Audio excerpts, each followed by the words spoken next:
Kwa majina naitwa Calvins kutoka Homa Bay.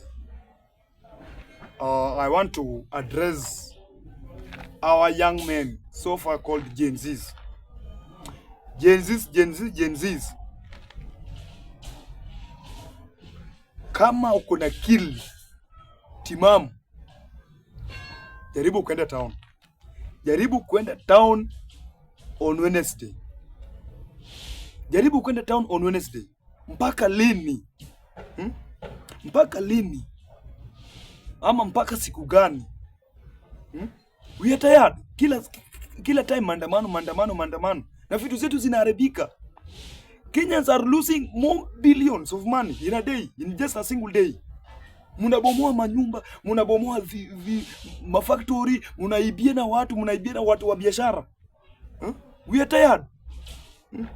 Gen Z, tafadhali Gen Z, enough is enough. Si lazima uende maandamano. Hata kama it is fine. Albert aliwawa. Hakuwawa huko town. He was not killed town. And then huko Central Police, mwende muandamane huko. Ni wapi imeandikwa ati ukifanya maandamano lazima uende town? Wapi imeandikwa? Katiba gani nasema ati kama unataka kufanya maandamano lazima uanze na town? Maandamano, mimi najonga maandamano inaanzanga kwa mlango yako.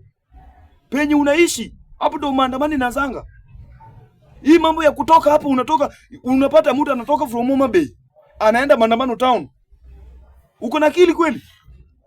Uko na akili? Gen Zs, I'm warning you. Mimi pia ni Gen Z, but enough is enough. Albert alishakufa na hakuna siku utawahi ona akifufuka. Kenyans, we have to reason bana. Wacheni kutubeba ufala bana. Tunatumika vibaya.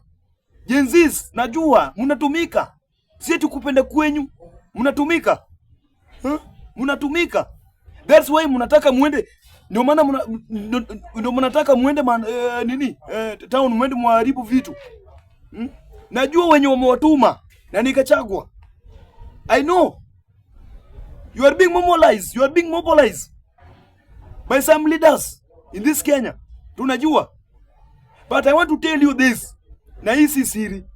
If you know that you are a Gen Z, mwenye kuna kili kweli, jaribu tu kuenda.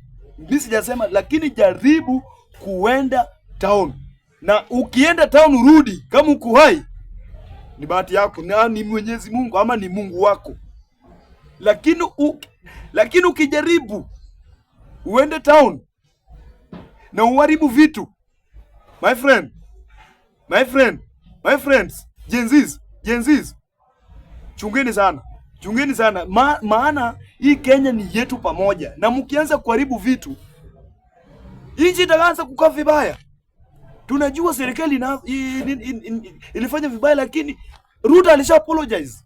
Ruto ali-apologize, akatumia baba wa Albert 2M. Tuliona Eric Omondi himself ali contribute 10 million. Wakenya mulichangia baba Albert 10 million. So far pesa iko Homa Bay mingi sana. Gen Z, kama mkonja mwende huko Homa Bay, mwende mkule hizo vitu. I'm very very angry. Nimekasirika sana na nyinyi. Mtatuharibia inchi mpaka lini? Mtatuharibia inchi mpaka lini? Mnaharibu government wanatengeneza. That's why unaona taxi kujuu. Juu ujinga yenu. Mnaharibu vitu.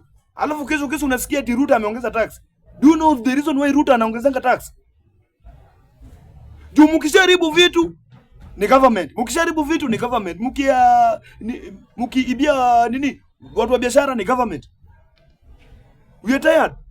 You must stop this. Hii maandamano ya munaita Wednesday, it will not work in this country. It will not work.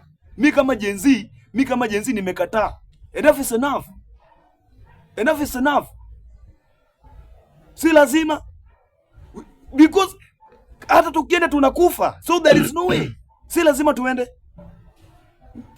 tuende. Na kama wewe uko hapo na unanisikiza na unaniona, my friend, I'm just requesting you, don't go.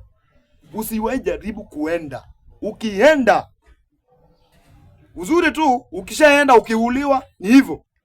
You'll be government haitakuwa anashughulikia. Utakufa tu hivyo na maisha yako itaenda tu hivyo. So wewe utumie akili, uende ama usiende. Ukienda ni kifo, usipoenda uko sawa. So wewe uchague A or B. But I want to tell you that it will not work. Or that on Wednesday it will not work. Na tutafanya juu chini.